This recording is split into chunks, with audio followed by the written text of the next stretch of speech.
நீங்கள்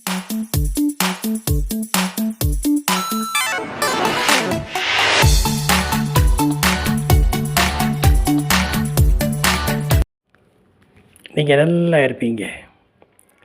நம்ம ஆண்டவர் படைக்கும்போது எலும்புகளையும் தசைகளையும் உருவாக்கி நம்மளை எந்த விதமான பங்கம் இல்லாமல் அழகாக உருவாக்கக்கூடியவர் நம்முடைய ஆண்டவர். கண்ணையும் காதையும் மூக்கையும் எலும்புகளையும் தசைகளையும் ஒன்றாக இணைத்து ஒரு உருவமாக பண்ணி கதாவை அவரை வணங்க வேண்டும், அவரை மகிமைப்படுத்த வேண்டும் என்று நினைக்கிறவர் தான் நம்முடைய ஆண்டவர். ஆனால் சில பேர் என்ன பண்ணுகிறார்கள், தன்னுடைய இளம் வயது காலமாகட்டும், தன்னுடைய அழகான தோற்றமாகட்டும், சில வேளைகளில் சில பேர் அதை மறந்து விடுவதனால் அதனுடைய பிரதிபலன் என்னவென்றால் ஆரோக்கியம் இழந்து மற்றவர்கள் நம்மளை பார்க்கும்போது கஷ்டத்தோடு பார்க்கிற நிலைமையை கொண்டு வந்து விடுகிறது. நீங்கள் என்னதான் பணம் இருந்தாலும் சரி, வசதி இருந்தாலும் சரி, தங்கத்தட்டில் உணவறிந்தினாலும் சரி, வெள்ளை டம்ளரில் பால் அறிந்தினாலும் சரி, ஆனால் நம்மை படைத்த ஆண்டவரை நாம் என்னாலும் மறக்கக்கூடாது. அவருடைய மகிமையை நாம் யாருக்கும் விட்டு கொடுக்கவும் கூடாது. நீங்கள் தான் ஐயா எல்லாமே, கடவுளுக்கு மேலேயா நீங்கள், அந்த வார்த்தையை நாம் பேசவே கூடாது. மனிதனை கடவுளோடு ஒப்பிடவே கூடாது. மனிதன் மனிதன்தான், தெய்வம் தெய்வம்தான். ஆனாலும் சில வேளைகளில் நாம் கவனமாக இருக்க வேண்டும். எப்பொழுதும் நாம் கவனமாக இருக்க வேண்டும். நம்முடைய ஆயுசு காலம் எத்தனை நாட்கள் என்று ஆண்டவருடைய வலது கரத்தில் இருக்கிறது.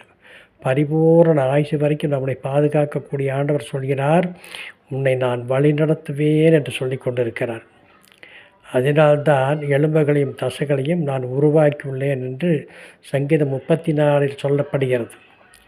ஆனாலும் ஒரு சில நேரங்களில் நீ மறுபடியும் சொல்கிறேன், எத்தனை செல்வம் இருந்தாலும் வரக்கூடாத ஒரு நோய் வந்துவிட்டால் கடைசி நீ தேடுவது கடவுளைத்தான். டாக்டர் சொல்வதும் உன்னை படைத்த ஆண்டவர்தான் உன்னை காப்பாற்ற வேண்டும் என்று சொல்வார்கள்.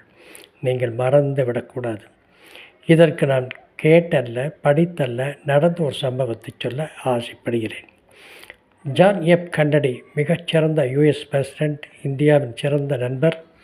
அவருடைய மனைவி ஜாக்லின் ஒனாசிஸ் அழகில் சிறந்தவள், எல்லாவற்றிலும் சிறந்தவள், படிப்பில் சிறந்தவள், எல்லாவற்றிலும் சிறந்தவள். ஆனால் லிம்போவை என்ற ஒரு நோய், கொடிய நோய் அவளை கடைசி நாட்களில் பாதித்து விட்டது.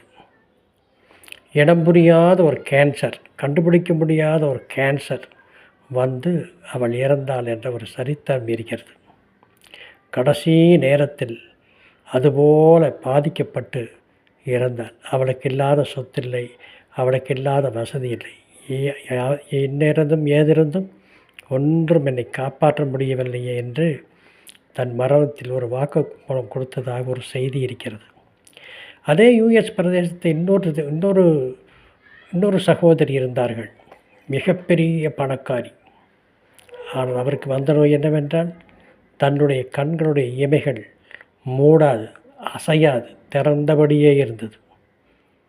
நாம் மறக்கக்கூடாது. நம்முடைய விரல் அசைய வேண்டும் என்றால், நம்முடைய வாயிலிருந்து ஒரு வார்த்தை வர வேண்டும் என்றால் தேவனால் மட்டுமே முடியும் என்பதை மறந்து விடாதீர்கள்.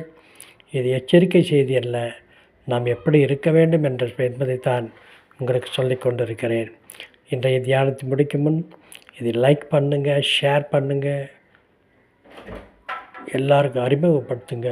இன்னும் சொல்ல போனால் இந்த வேலையிலே நான் உங்களுக்காக ஒரு பிரார்த்தனை செய்ய போகிறேன். எங்களை படைத்த நல்ல ஆண்டவரே, இந்த நாளில் உங்களை நாங்கள் சேவிக்கிறோம். ஆண்டவரே, எங்களுடைய உடம்பில் எந்த விதமான நோயும் வராமல் ஆயுசு காலவெறி பலவீனத்தில் பலம் என்பது போல எந்த பலவீனமும் எங்களை தாக்காதபடிக்கு ஆண்டவரே நீர் எங்களை பாதுகாப்பு கொள்ளும்.